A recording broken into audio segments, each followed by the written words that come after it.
Assalamualaikum warahmatullahi wabarakatuh. Halo teman-teman, kembali lagi di podcast Anissa. Yang mana podcast Anissa merupakan salah satu program kerja yang ada di Departemen Anissa. Sebelumnya, perkenalkan nama saya Vina Cahya Maulida sebagai moderator kali ini dalam podcast Anissa. Dan teman saya ada Mbak Nuzul Niswa. Assalamualaikum warahmatullahi wabarakatuh. Mbak Nuzul Niswa ini termasuk salah satu anggota kita dari Formis sendiri dari Departemen Keilmuan. Iya. Gimana Mbak Niswa? Apa kabar, sehat? Alhamdulillah, selain terlihat ya. Iya. Sebelumnya terima kasih sekali karena sudah menyempatkan waktu. Terima kasih kembali karena sudah mengundang ya. Iya, terima kasih. Oh iya, udah. Langsung saja ya Mbak ya. Gak apa-apa kan? Oke. Sebelumnya boleh perkenalkan dulu Mbak namanya. Oke. Perkenalkan, halo, assalamualaikum warahmatullahi wabarakatuh. Perkenalkan, nama saya Nuzul Niswa dari Departemen Keilmuan. Saya di sini menjabat sebagai Wakil Ketua Departemen Keilmuan. Oke. Dari Prodi PGSD semester 4. Ya. Iya. Langsung saja, boleh nggak sih Kak diceritain awal menghafal itu prosesnya tuh bagaimana? Proses, oke. Sebenarnya tuh awal prosesnya ya. Dulu tuh karena lihat saudara kan ada saudara yang sudah khatam, dan beliau itu masya Allah banget karena apa? Beliau di mana-mana tuh bisa menghafal tanpa melihat mushaf. Itu suatu hal yang wah enak ya gitu. Terus ya itu salah satunya. Terus lihat anak-anak kecil yang udah mondok, udah hafalan, yang dilihat di Hafiz Indonesia itu buat saya wow kok kayaknya masya Allah banget gitu. Terus ya itu yang membuat ada ketertarikan sendiri, dan juga orang tua ya pastinya yang nanya, kamu mau ini apa enggak gitu. Oh iya boleh gitu. Ternyata support dari orang tua juga salah satunya sih. Kalau boleh tahu dulu pas menghafal berapa tahun ya? sedikit ini berapa ya?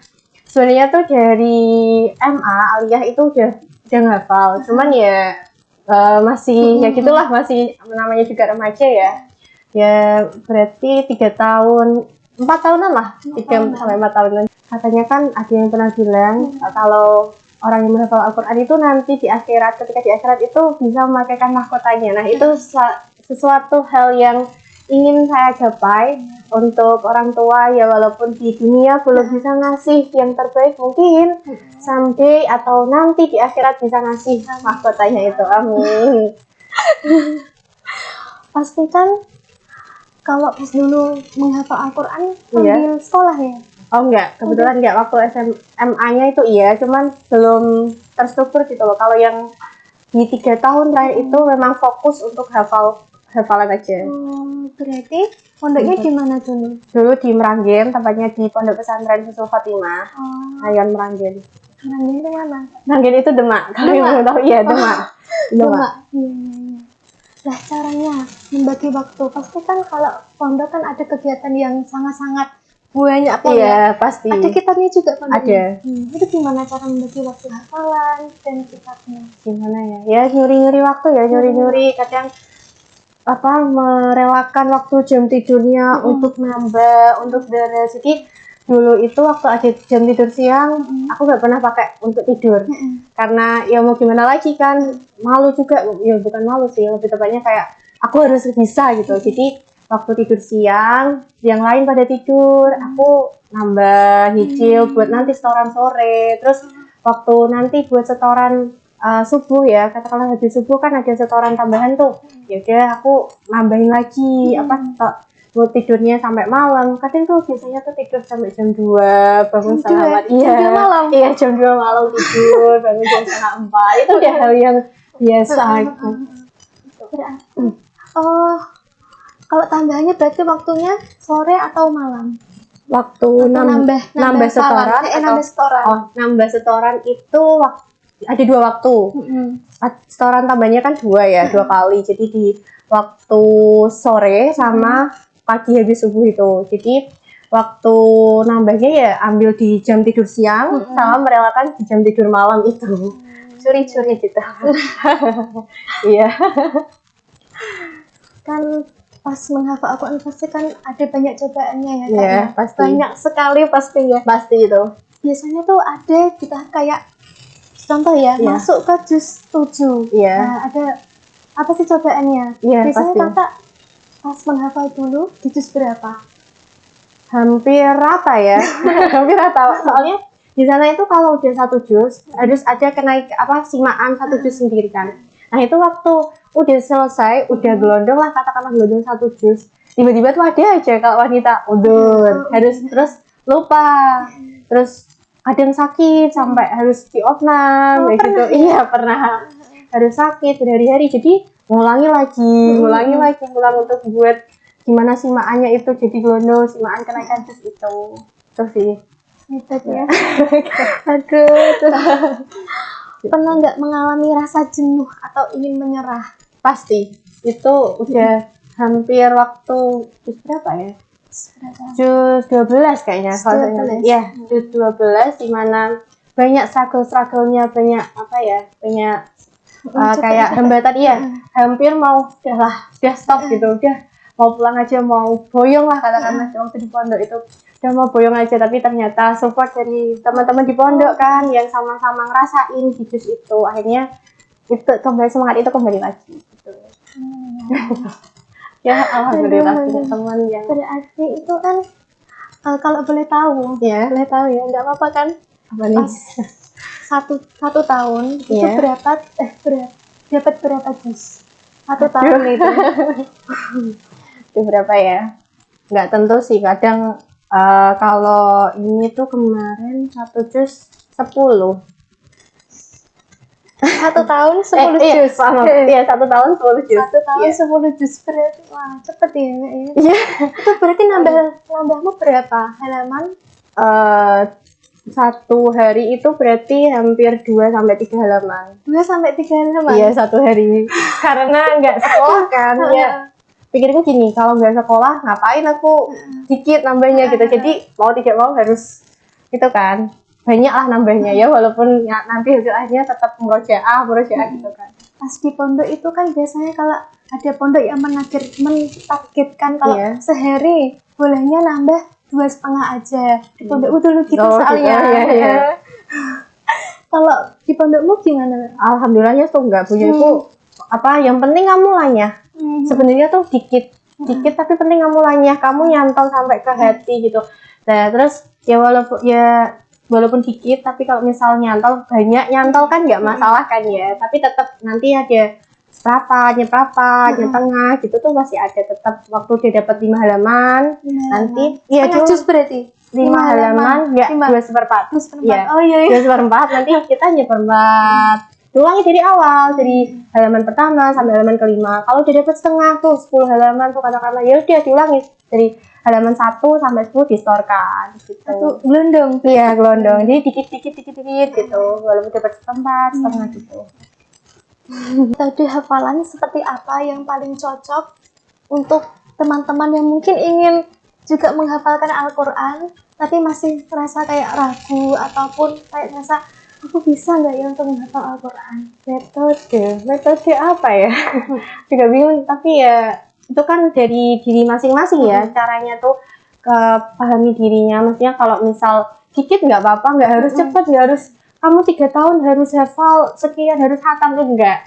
Walaupun dikit yang penting nyantol sampai ke hati, bisa dibawa, maksudnya bisa nggak hanya di lisan aja sampai mandus ke hati gitu loh. Itu malah lebih baik, nggak harus kamu harus kayak gini tuh enggak, karena orang-orang kan beda ya, cara menghafalnya orang-orang tuh berbeda. Jadi ya nggak ada metode khusus buat teman-teman. Jadi ya semampunya aja. Kalau misalnya emang niat, ayo kita menghafal bareng-bareng. Maksudnya nggak usah ragu, aku kayak gini nanti kalau nggak bisa. Semua orang tuh pasti bisa, pasti ada struggle-nya gitu. Pondokmu dulu menghafalnya dari depan atau dari belakang? dari juz 30 dulu, belakang ya berarti belakang sampai di juz 26. Oh, berarti 30, 30 iya, 28, 27 sampai 26, terus habis itu ke juz 1 sampai gitu. Iya. Kenapa kok gitu, Mbak? Ada alasannya enggak? Ada, sebenarnya ada. Jadi kalau di juz 1 itu kan ayatnya panjang ya. Mungkin kalau yang belum terbiasa menghafal itu tuh buat mereka jenuh. Ya kan? Kalau di juz 30 kan mereka udah denger tuh kayak misal Anas itu kan mereka udah aku udah hafal, kayak mereka semangat untuk nambah gitu. Jadi ya itu alasannya kenapa di pondokku pakainya juz 30 dulu, 30, 29 gitu yang sampai 26 gitu. Okay. Apa yang kakak rasakan dalam hati ketika sedang dekat dengan hafalan dan ketika sedang jauh? Apalagi ini kan kuliah ya? Iya, benar. Benar ngerasain. Jadi waktu dekat itu rasanya udah kayak dunia udah bisa digapai gitu lah ya kan. Sih ngerasain kan waktu dekat sama Al-Quran itu dunia tuh seakan-akan udahlah semuanya tuh udah diatur sama Allah. Ngapain sih kamu ragu, ngapain sih kamu khawatir gitu. Kalau jauh udah pasti ngerasanya tuh kayak apa sih, ada yang hampa gitu. Iya, ada yang hampa, apalagi kita seorang menghafal Al-Quran itu setiap harinya jiwanya itu udah tertanam jiwa-jiwa Quran gitu kan. Jadi kalau jauh nggak dari sehari itu aja rasanya kayak apa ya, ada yang kurang gitu sih kalau di aku.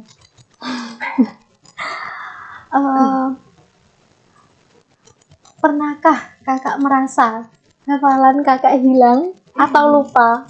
Bagaimana menghadapi situasi tersebut? Pernah di posisi itu karena ya emang waktu masih aliyah ya, masih sekolah di SMA itu karena teman-temanku karena kan beda, maksudnya ada yang hafalan ada yang enggak. Nah kebetulan aku tuh berteman sama yang enggak hafalan, jadi terbawalah arus itu, maksudnya kayak lagi masa-masa puber, masa-masa senengnya kan, jadi sempat hilang dan juz berapa? Ada lah pokoknya. Spill. Ini hampir banyak kehilangan banyak juz, beberapa juz. Itu buat aku down banget, kayak ya Allah kayak gitu, kayak nyesel banget gitu kan. Ya udah akhirnya waktu itu ketemulah sama temen, sama guru. Ada apa ya? Kebetulan tuh ada guru ustadzah yang aku ngaji di situ waktu SMA itu ya. Nyemangatin ya emang kayak gini gitu kan. Udah hanya ada apa ya, semangat dari diri sendiri, ayo gitu, kayak ayo semangat nganyahke lagi, walaupun dendeni lah, katakanlah ya dendeni nggak apa-apa, yang penting masih bisa masih dijaga gitu, jangan sampai hilang lagi. Kan biasanya kan kalau kuliah ya sehari, maka untuk saat ini targetnya berapa murojaahnya? Sebenarnya kalau dulu waktu di pondok itu kan ada target sendiri tuh 5 juz satu hari. Iya, satu hari 5 juz. Pakai yang Fatih Bisyaukin itu, satu hari 5 juz. Terus semenjak kuliah ini kan ada tugas, organisasi dan lagi ya. Banyak ya, lagi ya. Itu banyak sekali, jadi ya yang penting aku targetnya itu satu hari 3 juz. Iya, 3 juz. Penting kan 3 juz itu mah terlaksana, entah di jam apa, pokoknya satu hari 3 juz. Biasanya spill apa? Waktunya kapan? Waktunya itu habis subuh. Habis subuh berapa juz? 1,5. Iya, sama kalau habis isya 1,5. 1,5. Iya. Gitu. Tanpa melihat Al-Quran gini ya. Enggak, masih lihat kok, masih lihat, masih ngintip gitu. Biasanya kalau di rumah itu bisa kayak murojaah sama ibu atau sama ayah atau sama siapa tuh? Oke, kalau di rumah itu seringnya ada ustazah sendiri. Jadi aku pergi ke rumahnya beliau untuk setoran gitu. Tapi setorannya ya namanya bagi waktu kan susah ya. Jadi aku ambilnya kadang setengah juz, kadang seperempat juz gitu. Ya. Sebelumnya apa pesan kakak untuk teman-teman muslimah yang pengen menghafal Al-Quran? Terus kasih semangat gitu loh kak. Pasti di luar sana tuh ada yang pengen menghafal tapi tuh masih ragu gitu kan ya. Iya. apa ya?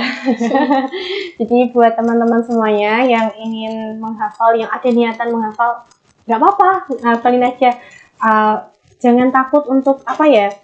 Jangan takut untuk misal katakanlah kalau nanti aku nggak sampai gimana, kita jalanin aja dulu. Nanti juga Allah kalau misal kita niatnya baik, niatnya karena Allah, lillahi ta'ala, insya Allah Allah tuh mudahkan segalanya, walaupun nanti hasil akhirnya tetap ada ujian, karena hidup tuh tetap ada ujian ya Mbak Vina ya, tetap ada ujiannya karena hidup, karena kita hidup ya mesti diuji gitu. Jadi jalani aja, nikmatin aja, jangan diambil pusing, jangan diambil apa ya, jangan diambil kayak beban gitu. Jadi nikmatin aja karena kewajiban, terus jangan lupa deresnya karena kewajiban seorang penghafal Al-Quran ya, karena itu deres, karena itu jiwanya gitu sih.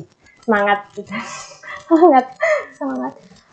Apakah dulu pas menghafal dari orang tua kayak ada yang memaksa, sehari harus dapat gini segini ya Nis, sehari harus dapat setengah jus misal, nambah doang itu setengah jus. Ada pemaksaan nggak? Ada, sebenarnya ada. Jadi dari tuntutan orang tua itu 1 bulan tuh harus 1 jus. 1 bulan 1 jus. Ya, kalau bisa, kalau nggak udur ya itu 1 bulan harus 1,5. Itu dari orang tua sebenarnya. Terus karena ditekan terus kan akhirnya aduh kok malas gitu ya ditekan, ya udahlah coba aja gitu, coba aja satu bulan 1 jus, 1 bulan 1,5 gitu, dan ternyata ya apa, tekanan itu tuh membuat sedikit motivasi sedikit, dan walaupun ada tekanan, walaupun kayak kita apa sih kok diatur-atur gitu, tapi ya itu ada hikmahnya gitu loh. Kita jadi tahu oh mau kita bisa narget, oh segini gitu, jadi nanti hafalannya sekian, terus nanti apa-apa murojaahnya gitu. Maaf ya kalau boleh tahu kalau boleh tahu dari orang tua ada yang menghafal nggak, atau mungkin kakak-kakaknya gitu. Biasanya kan kalau orang tuanya menghafal, yus anakku menghafal ya, Enggak ada, kebetulan nggak ada, dan pintunya ini pintu kita buat pintu. Makanya diujinya. Iya, diujinya udah bukan main. Iya, banyak sekali sih. Gitu. Jadi dulu itu mondok awalnya MTS, MA atau pas menghafal itu? Waktu selesai MA malah fokus mondok. Kalau dulu SMA itu hanya apa ya, ngaji, tapi sambil dilaju gitu loh, ngaji, laju, ya nambah, laju. Nambahnya di mana? Di sekolahan atau? Enggak, ada sendiri. Aku ngaji sendiri. Ngaji malam. Ngaji malam. Iya, sambil nambah gitu. Berarti menghafal Al-Qur'annya udah mulai dari MA ya? Iya, tapi kan masih kesana-sana ngasih ngambil gitu, belum benar-benar fokus belum. Waktu fokusnya tuh setelah selesai SMA. Oh ini gabiar kebetulan teman-teman. Iya, gabiar 3 tahun nih. 3 tahun? Iya. Lulus MA tahun berapa? 2020. Iya. Ini kuliahnya di tahun 2023. Iya. 2023. Jadi pas tahun 2020 itu langsung mondok ya, itu. Betul.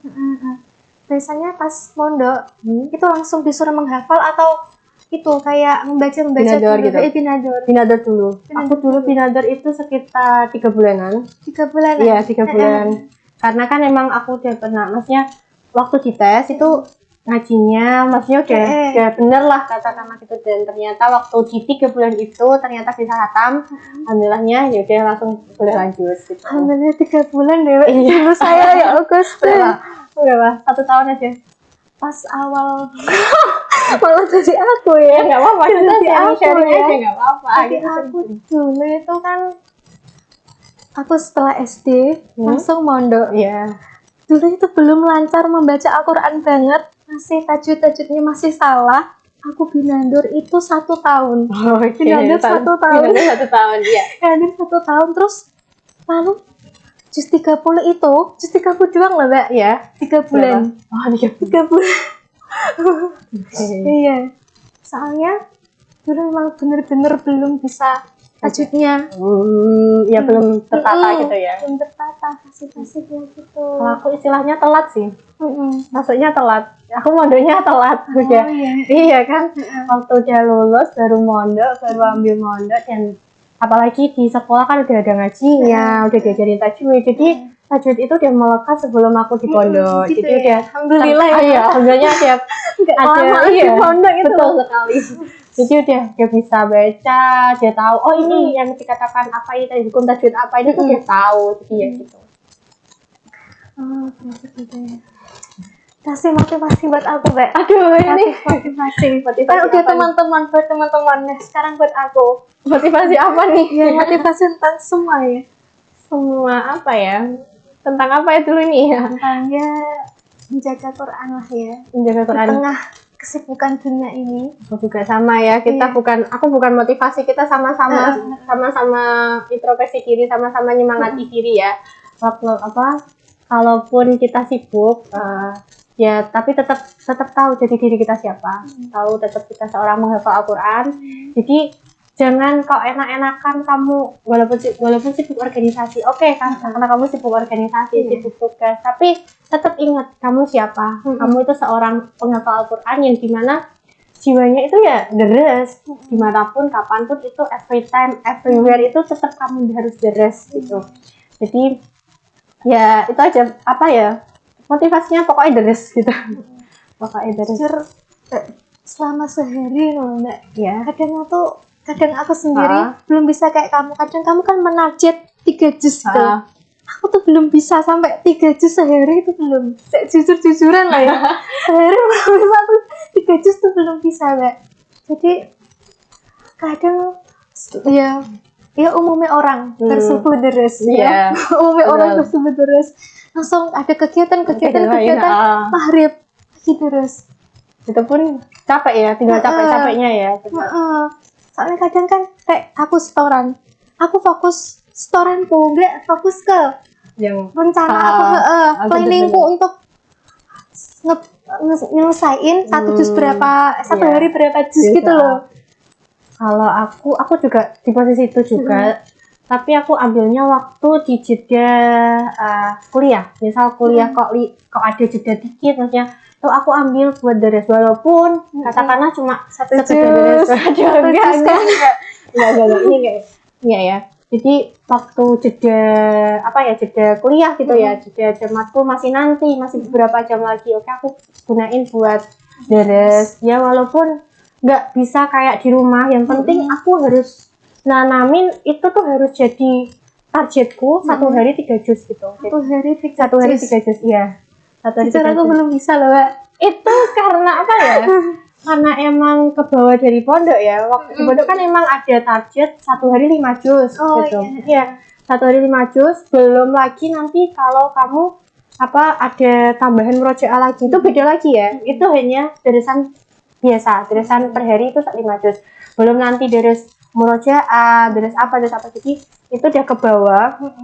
Jadi mau tidak mau harus waktu selang itu tuh waktu luang itu tuh diambil ya walaupun setengah juz. Aku biasanya kalau di kuliah itu nggak sampai setengah deh, 5 halaman 6 halaman gitu. Yang penting itu deres gitu ya, walaupun sambil baca, walaupun nggak masuk ke hati katakanlah, walaupun gitu. Yang penting aku baca, yang penting aku deres gitu. Ini aku mau tanya ya. Ya.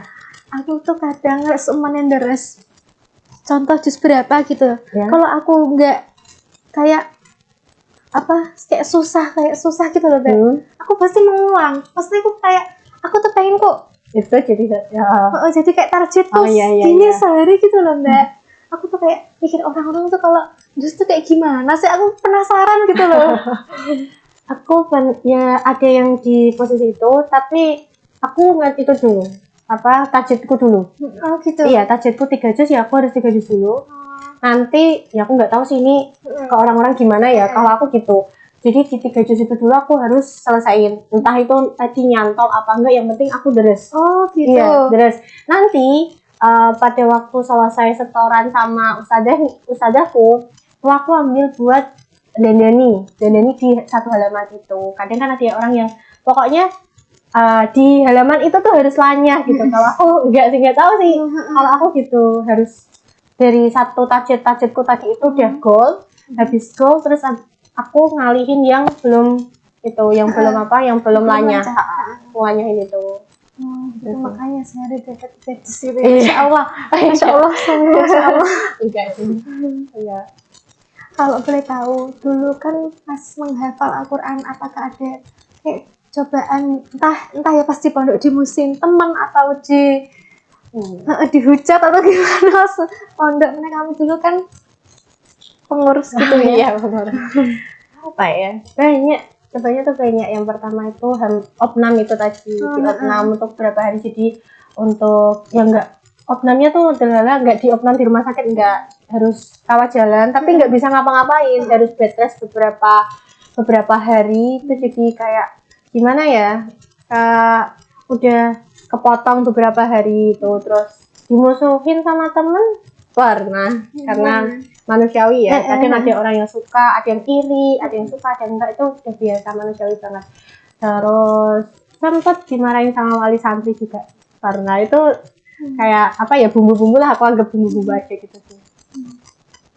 Gak apa-apa ya, manusia kan pasti ada cobaannya. Iya benar, manusia ada cobaannya. Betul.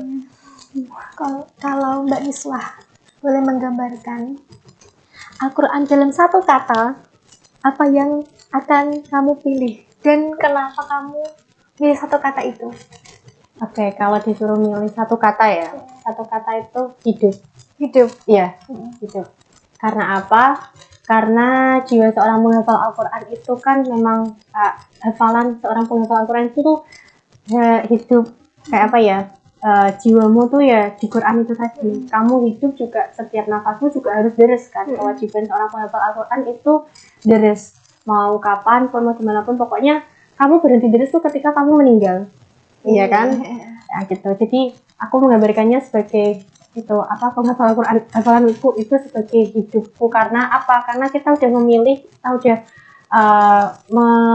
memilih untuk jadi penghafal Al-Quran. Jadi jadikan itu teman hidupmu gitu. Ya walaupun kadang kita sempat lupain, namanya manusiawi ya, itu manusiawi banget, tapi nggak apa-apa, itu jadiin dia sebagai teman hidupmu dimanapun. Aku juga dulu pernah dengar katanya kalau kita lupa itu lupa berapa, separuh dari nggak separuh juga sih, maksudnya lupa itu tapi kita nggak dosa kan Mbak?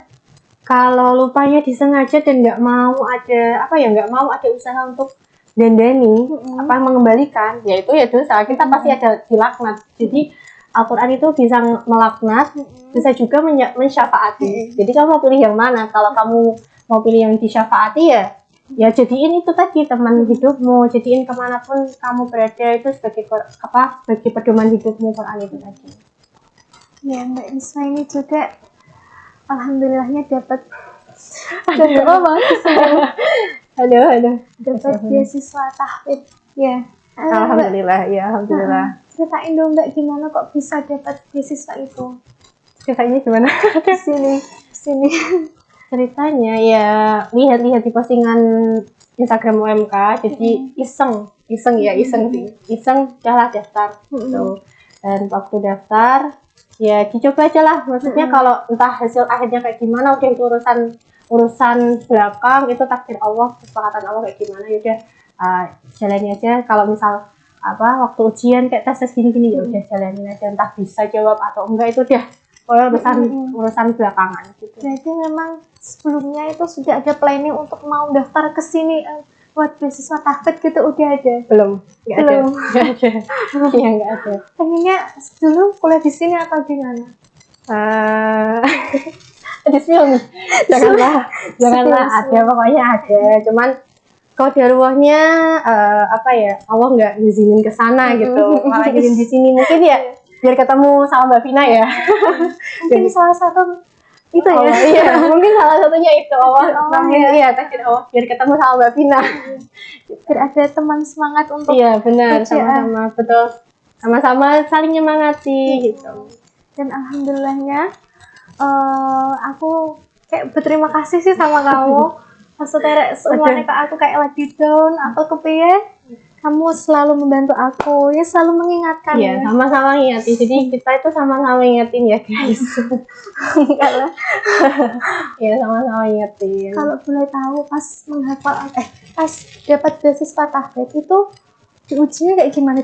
Ditesnya kayak gimana? Di sini kan pertama itu ada tes tertulis. Tes CBT itu pakainya tes CBT dulu. Gitu. Iya, tes CBT. Habis itu Terus ada kalau lulus panggilan lagi untuk tes wawancara dan tes tafidnya itu tadi. Ya. Wawancara. Iya, wawancara. Kayak ditanyain Iya, kamu penghafalan. Apa ya, aku lupa. Ya pokoknya seputar kamu hafal berapa, kamu udah di mana, terus alasan kamu ngambil apa beasiswa tuh apa, kayak gitu-gitu sih. Terus habis itu dites tafid itu tadi. Iya. Jus berapa dulu pas ditesnya? Dapat Dulu jus berapa? itu aku berapa ya? Jus 1, jus 4, jus 8, sama jus 19, sama jus 30. Berarti itu kayak ngelanjutin atau itu jus baca jus 1 gitu. Waktu yang jus 1 itu kita disuruh baca. Bacain surat Al-Baqarah, nanti sampai si beliau jurinya itu udah bilang ya stop gitu. Kalau di jus yang seterusnya itu aku ngelanjutin. Waktu di jus 30 itu tinggal dikasih dikasih surat, ini surat apa, ini surat apa gitu. Bacain surat ini, baca surat ini gitu. Gitu ya. Ya. Alhamdulillah Mbak Niswah lolos ya. Gimana Mbak? Orang tua gimana Mbak? Pasti bangga banget ya. Ya gimana ya? Ya bangga sih pasti kan. Karena gimana ya, didikan orang tua kan harus keras dan harus jadi gitu loh. Iya, ya kalaupun misal dapat beasiswa ya berarti ya udah karena itu kemauanmu untuk dulunya kamu kayak gini ya, hadiahnya itu gitu. Orang tua sih gitu. Tapi nggak pernah sampai tamat gitu, itu enggak. Cuman ya itu buah hasil buah hasil usahamu gitu. Dapat tahu kalau di sini ada beasiswa tafid dari mana Mbak? Dari postingan UMK. Oh iya lah ya. Iya itu jadi IG itu. Itu pun aku mepet banget karena di postingnya kan telat ya. Di postingnya telat dan H-1 penutupan itu aku masih di pondok itu posisinya. Masih pondok, aku telepon minta pulang langsung daftar itu. Kedemukan. Kalau aku nggak tahu di sini ada beasiswa tafid. Oh, nggak tahu. Nggak tahu. Oh, nggak tahu ya waktu kalau pengurus di sana kan boleh bawa HP tuh. Nah, waktu luang tuh aku baca Instagram gitu. Nah, kok lewat beasiswa tafid mumpung di Kudus lah, dicoba aja lah gitu. Iya. Alhamdulillah. Gitulah. Aduh, berarti kan masuk PGSD. Iya. Masuk PGSD itu kayak dikasih, berarti kalau dapat beasiswa tafid misalnya, boleh milih jurusan atau ditentukan harus ini gitu. Enggak, bebas. Bebas. Ya, kamu milih apa itu bebas. Kenapa masuk PGSD? Kenapa di antara banyak prodi milih PGSD? Karena orang tua ya. Orang tua ya? kebetulan iya, orang tua lagi. Karena kita niatnya mau birrul walidain aja lah. Sami'na wa ata'na ke orang tua gitu, manut lah. Kalau misal orang tua bilang A, insya Allah kalau meridoi kan kita kalau misal ridho Allah tergantung ridho orang tua ya. Jadi kalau misal waktu itu aku mau ambil ini, tapi orang tua bilang sudah ambil PGSD aja gitu karena ya pokoknya. Kenapa? Apakah orang tua? Ya karena orang tua salah satunya dia guru. Ya. Gitu ya. Kebetulan bapak saya guru. Jadi Guru di mana? Guru di sebut lagi nih. Guru di SD 2 Tamulus. Iya. Nanti ke sana ya. Oke, kita ke sana. Terus itu jadi ya ambilnya ke situ ya bismillah aja lah, semoga ada jalannya gitu. Udah ambil di situ. Udah dinikmati aja, tapi alhamdulillahnya selama proses itu ya Allah mudahkan karena aku percaya kalau ridho Allah itu tergantung ridho orang tua. Pas tahun 2023 ya? Iya. Yang beasiswa tahfidz itu ada berapa sih Mbak? Ada 2 orang. Ada 2 orang ya? Iya. Soalnya dulu jujur lah ya. Iya. Aku kan pas alhamdulillahnya udah daftar di UMK sini.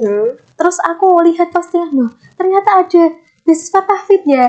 Langsung ada 2 orang ya Bang, cowok sama cewek. Tapi aku kan pas itu belum ketemu kamu kan. Jadi aku nggak tahu kalau yang dapat itu kamu gitu. Alhamdulillah sekali sih bisa berteman sama kamu.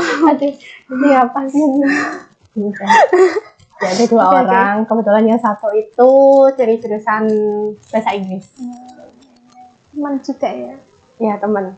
Ikut Hormi juga kebetulan. Juga. Iya ikut Hormi juga. Terus deh ikut jalan. Iya. Iya. Berarti kan setelah wawancara, setelah dites, berarti langsung pengumumannya berapa hari?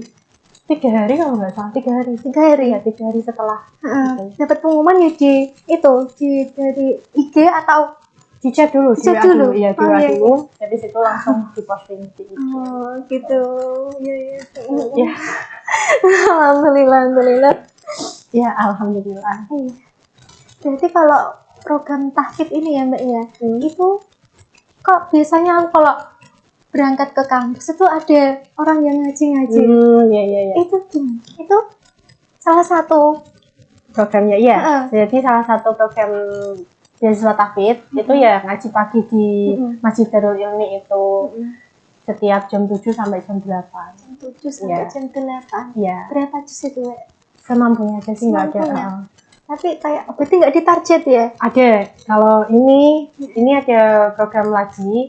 Itu jadi kita dari yang mendapat beasiswa tahfidz itu setiap minggu harus menyelesaikan kayak kita simaan sendiri, simaan Goib itu satu juz. Satu juz. Ya, satu orang satu juz kayak gantian gitu loh. Nanti di akhir bulan nanti kita kayak prosesnya kayak kami bisaukin, kita bareng-bareng 5 juz di 5 juz itu tadi 5 juz. Gantian muter atau sama-sama membaca? Sama-sama bareng-bareng. Tapi nanti ada yang baca, ada pegang nih. Oh, berarti nggak buka Quran ya? Itu yang itu. Berat ya Mbak ya. Mungkin aku kalau dari aku berat, takut kayak sama teman-teman gitu kayak sama aku juga ngerasain. Aku juga sebenarnya nih ya jujur aja kalau ketemu Vina waktu ngaji itu kayak aduh kayak ngerasa agak gimana ya di bawah gitu kayak gak pantas gitu. Nah iya kayak apa ya, wah banget, masya Allah banget gitu. Jujur kembali sama-sama kita sama-sama ada ujiannya, iya, sama-sama. Dan alhamdulillah sih kayak aku jujur dipertemukan sama kamu. Lagi-lagi tak ngomong terus kayak aku. Lagi-lagi aku bersyukur sekali karena ya aku salah, kamu ngelek aku gitu sih. Iya, kita saling ngingetin ya. Sama sebenarnya kita sama, waktu kita salah juga aku salah. Ya, kita juga ngasih aku motivasi, ngasih apa ya kayak intinya kamu tuh gak salah, kayak nggak langsung ngejudge, oh kamu salah, emang kamu salah, itu enggak. Salah. Oh enggak, tapi dia ngasih Mbak gini. Dia ngasih semangat. Jadi enggak pure menyalahkan walaupun emang biasanya aku salah ya. Emang aku salah, terus dia jadi kayak ngasih motivasi, enggak apa-apa salah, namanya juga manusiawi. Manusia kan tempatnya salah dan lupa. Itu udah hal yang biasa. Sama-sama ingat ya. Kalau mungkin misalnya ini pendaftaran tahfidz sudah ditutup. Udah ada yang masuk ini. Mungkin suatu saat tahun depan. tahun depan yang mau ikut gimana Mbak? Yang mau ikut daftar aja langsung kepoin IG-nya Mulia Kudus official itu nanti pasti ada kayak postingan tentang beasiswa apa aja. Jadi beasiswa tahfidz itu kan tergabung di beasiswa unggulan. Nah, beasiswa unggulan ada beberapa macam, salah satunya itu ada di beasiswa tahfidz tadi. Nanti juga di spill cara-caranya kayak gimana, itu di spill di situ semuanya. Ada minimal harus hafal segini 30. Enggak, minimalnya 10 juz. Iya, minimal 10 juz. Lagi baru tahu iya, minimal 10 juz. Tak kirain harus 30 juz. Enggak, minimal 10 juz dan nanti waktu ujian juga yang diprioritaskan itu di 10 juz itu tadi. Oh, seumpamanya berarti kan ditanya kamu sudah hafal berapa 10 juz gitu ya? Tapi berarti tak kirain ya Mbak ya, tak kirain harus hafal 30 juz, harus ngelotok, harus hafal. Enggak teman-teman, enggak. Jadi minimal 10 juz, tapi kan nanti kita nggak tahu saingan kita tuh berapa tuh kan nggak tahu. Iya kan, walaupun kita nggak, tapi jangan putus asa semangat, jangan putus asa. Kita siapa tahu itu rezekinya kita kan ya. Jadi kita jalanin aja, coba aja. Jadi minimal 10 juz tadi, terus masuk nanti diuji ya. Ujinya kayak gitu, tes CPT, terus habis itu tes wawancara, habis itu tes tahfidz itu tadi. Nah, pas kamu ya Mbak, pas kamu itu ada yang nggak, maaf banget, nggak keterima. Ada, karena diambilnya 2. Diambilnya 2 maksudnya? 2. Yang daftar 4 orang. Yang keterima cuma 2. Yang diambil dari Mulia UMK itu 2 orang. Jadi ada yang 2 orang yang nggak keterima. Ya. Cewek cowok atau cewek semua. Cewek semua. Iya. Tapi alhamdulillahnya tahun kemarin, Iya, tahun 2 kok tahun banyak. ini banyak banget. Mm-mm.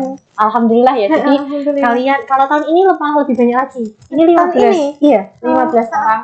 Jadi untuk tahun depan buat teman-teman yang mungkin adiknya atau apa ya kerabat-kerabatnya yang mau daftar, yang punya hafalan dan mau daftar, tapi jangan diniatkan itu ya hafalan buat itu ya buat apa buat daftar biar itu jangan ya teman-teman, jangan. Niatnya karena Allah, nanti kalau misal ada rezeki itu bonus, berarti itu bonus. Jadi niatnya itu coba aja niat nuntut ilmu. Itu kalau misal emang rezekinya ya alhamdulillah gitu. Alhamdulillah sekali berarti Iya. ya. Kalau dapet ya. Iya, tapi jangan patah semangat teman-teman walaupun masih dapat 11 juz katakanlah kalau 11 juz dites bisa dan yang lainnya nggak bisa kan ya kita dapat tuh kita dapatnya masuk lah gitu. Berarti syarat itu bukan hafalan yang banyak tapi hafalan yang lancar. Iya, hafalan yang banyak di mana-mana kan gitu. Kalaupun kalian hafal 30 juz tapi waktu dites nggak bisa kan ya sayang kan? Iya. Gitu. Aduh. Sayang sekali. Sekali ya.